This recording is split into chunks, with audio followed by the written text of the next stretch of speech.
If I hear or watch one more thing about staying productive, starting a side hustle, starting a passive income stream during this lockdown, I've just about had it. You know what? I've just about had it. I've just about had it. Hey guys, welcome back to my channel. Hope you're good, hope you're well, hope you're staying safe. I feel like that's the new greeting. Hope you're staying safe. But honestly, I hope you are staying safe. Hope you're staying inside, unless you need to be out for a very specific reason. Hope everyone is good. Wow, what time we're living in. It's a bit weird, it's a bit surreal, but I hope everyone's coping. So I was very tempted to go with the flow and do a video on 10 ways to stay productive while working from home, 5 passive income streams to make money working 2 hours from the sofa at home, 30 ideas to stop you from being bored at home. But then I asked myself, have I been productive? Have I started a side hustle?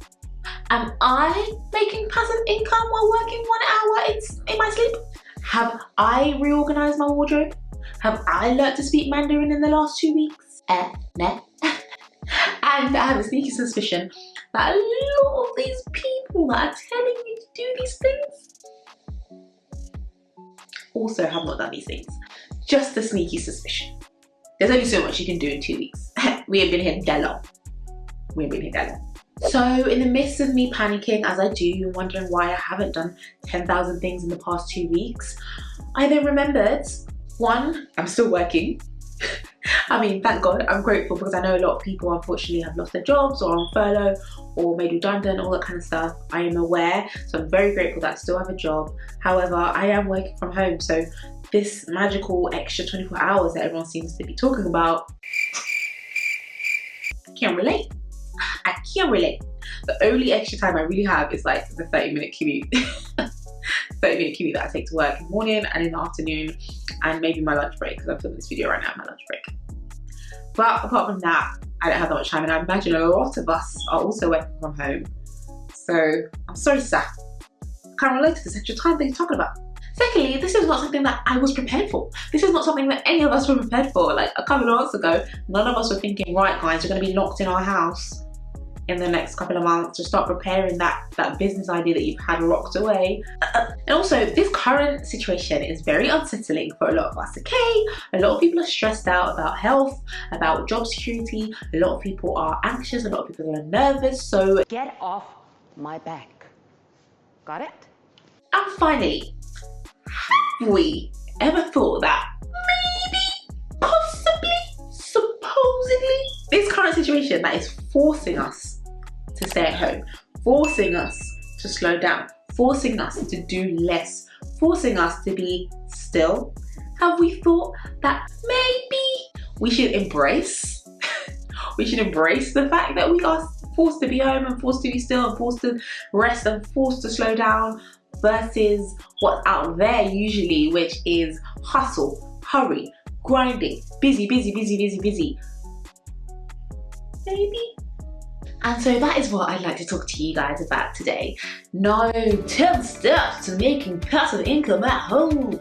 Start your digital business. Productivity. None of that. I just want to talk to you about, you know, taking it easy, having a break, having a rest.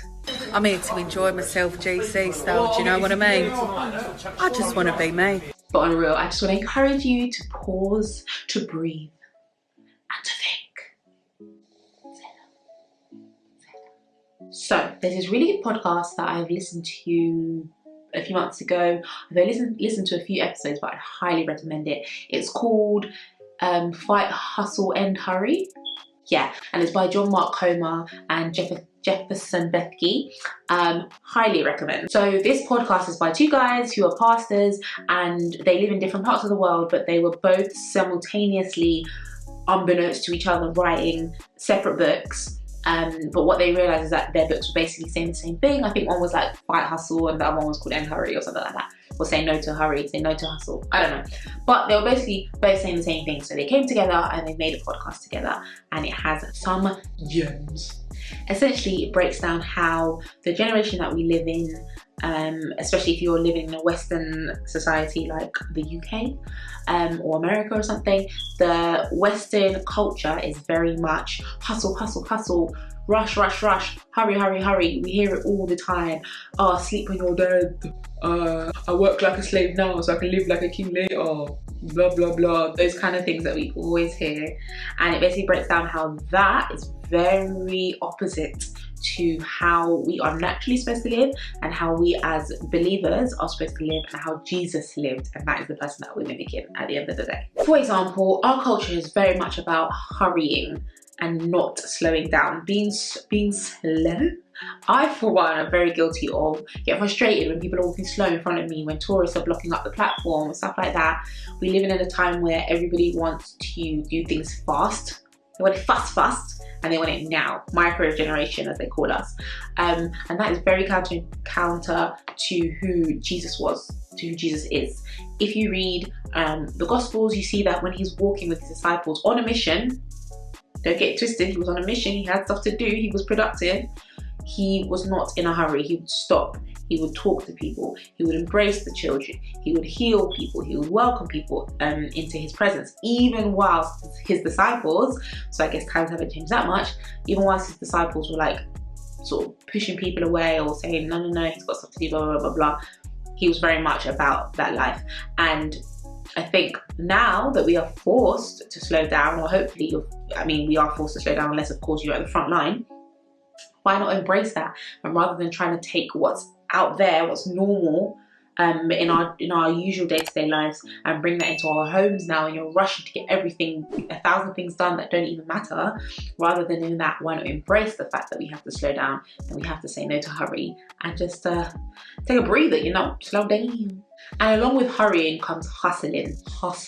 That is a big one that our generation love. They love to hustle. They love stories of people who like say, yo, while y'all was sleeping, I was grinding. While everybody was out playing in the club, I was at home making money. I don't know why I'm American. But we love those kind of stories. We love that kind of backstory, origin story, whatever you want to call it.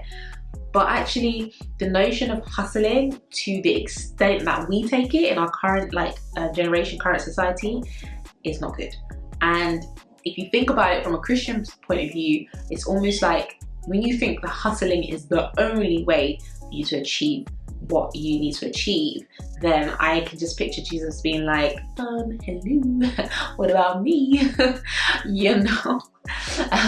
So I just think it's important for us now to now that we are out of the hustle and bustle, we're not going on that commute, we're not like getting caught up in the office culture and blah, blah, blah, blah.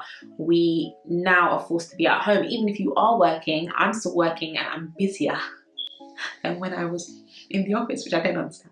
But even for someone like me, I'm trying to get rid of the hustle mindset and just actually slowing down, still working hard, but working smart and working with Christ, and not being like hustle, hustle, hustle, I don't need anything else, I don't need Jesus. Get it? Woo! Silence.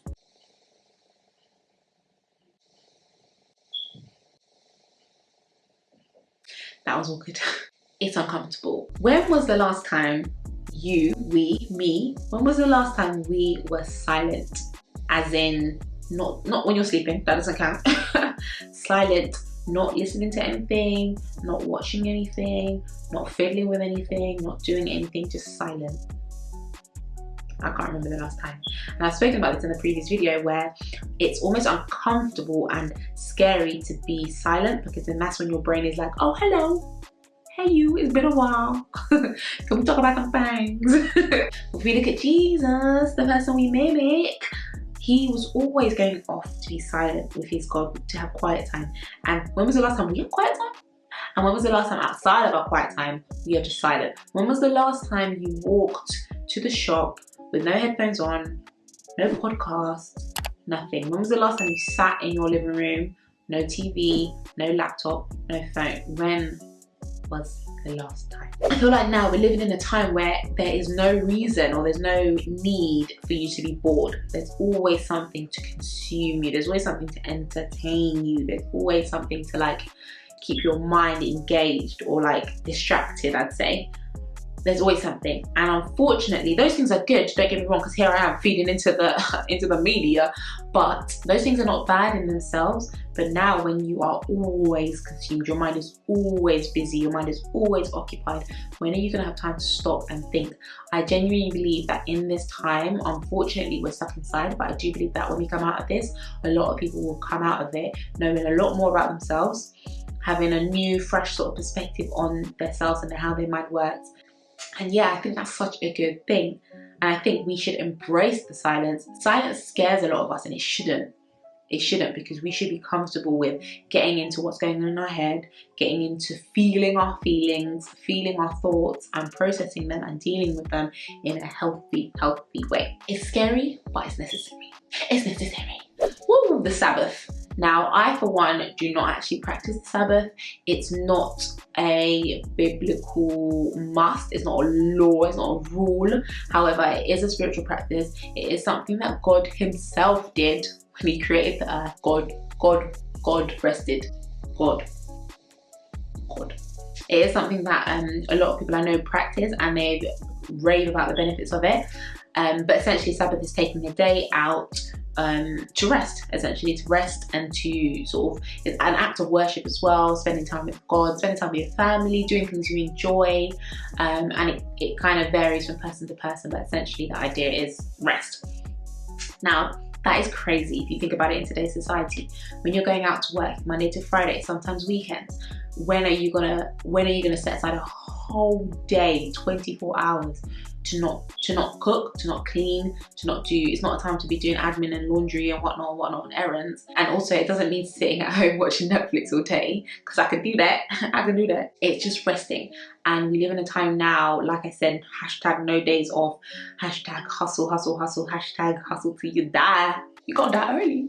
I'm joking, God forbid. But we just live in a time where nobody wants to rest, or nobody values rest. And now we are forced, y'all. We are forced to be indoors. We are forced to not go out the weekend. So what better time than now to put this into practice? Even if you can't do a whole day, why don't we just try, I don't know, an afternoon? A morning of rest? Not a morning of staying in bed, guys, okay? But a morning of intentional and active rest. There's literally a reason why God created 7 days. It wasn't just, let me just pick a number, Monday, Tuesday, Wednesday, Thursday, Friday, Saturday, Sunday, 7. It wasn't that, it was intentional. There have been, there's evidence of times and places where they tried to alter that. They tried to change the week to like 10 days or something, and in order to be more productive. But what they found is the civilization collapsed. The productivity collapsed. It did not work. It will not work. It shan't work. Have you never gotten to Friday and been like, oh, if I had to go into work one more day, I would collapse? That is it, because God created us 7 days and we're supposed to have a day of rest. Point blank, period. So why not take that day now that we've got hopefully more time, or we are forced to go out less? In conclusion, I just wanted to say that whilst we are forced to be indoors, while we're forced to do less, rather than fighting against it and trying to bring like outside Western culture into your own home, which hopefully I pray is your sanctuary, why not develop some healthy practices that I believe will benefit us mentally, spiritually, emotionally, and physically? Why not put some of those things into practice rather than falling trap to the pressures of people saying you've got to be flipping smart? Maybe you don't have a business. Maybe you don't have a business idea. Not everybody is going to start a business, and that's fine. That is okay. That is not everyone's goal in life. Do you get what I mean? So in conclusion, things I'm gonna do, I'm gonna slow down. I'm gonna do fewer things and spread them out. Don't get me wrong, I am 100% have got goals that I want to achieve while I have that extra spare time and I'm not tired as much. I do have things I want to achieve, YouTube being one of them. I want to be more consistent and more regular. However, I'm not falling into the pressure of just getting anxious, feeling like I should be doing something productive every single second, every single day. So I'm going to do fewer things, I'm going to spread them out. We might be here for a while, guys. There's no rush. I'm going to talk to my family and friends more. I've been talking to people more. People are more sort of hungry for interaction, and therefore people are more open to have more conversations. And what a time to sort of develop your friendships and nurture them, and your family relationships. Call your mom, call your grandma. I'm going to try to switch off more. I work in social media, so as you can imagine, I'm online the whole day, and then in the evening I just want to, like, you know, watch some things, watch some TV, watch some social media. So I'm going to try and switch off more. And finally, I'm going to listen to my body. The other day, it was last week, it was Thursday before I realised I had not stepped out of the house. So I went for a walk. I can't let it get to Thursday again and not go out and not walk somewhere once a day. Is my body tired? I need to take a nap. Is my body aching? Do I need to stretch? Am I feeling sluggish? Do I need to work out? That is it, but I'm not. And oh, I almost forgot, that's another thing, another pressure that I've been putting on myself, and I've seen other people do the same, is this fear that we're gonna come out of this, having stayed at home for X amount of weeks or months, looking like roly-poly-oly, and we don't want to gain weight in the current time. We need to stop that, we need to stop that. Obviously, I've talked about it in my last video, this obsession with how we look in the weight and stuff, but honestly, like, let that not be the focus. Like, don't starve yourself at home because you're scared that you're not getting in your 30 minutes walk to the train station every day. Please, please. But I am gonna listen to my body and try to eat what I can to nourish my body, and try to move as much as I need to. But yeah, like I said, don't get me wrong, I have goals, I have things I want to do in this time. I've got things I want to be productive. I want to be as productive as I was, if not more productive than I was before. However, I'm not going to kill myself, I'm not going to get anxious, I'm not going to stress out about whether or not I've come out of this as a millionaire and started a business. And just because Shakespeare wrote one of his thingies whilst in isolation, and someone, Isaac Newton, discovered gravity in isolation. Please, get off my back. Anyways, as usual, let's have this conversation down below. Let me know what your thoughts on this situation are. Are you feeling the pressure? Are you working as well? Are you working from home? Are you now unemployed and not knowing what to do with your time? Let's chit chat. I'm open to hear everybody's thoughts on this, and I'll try to respond. But yeah, guys, I need to go back to work because my lunch break is over. Okay, bye. Oh, and like, comment, subscribe, bye.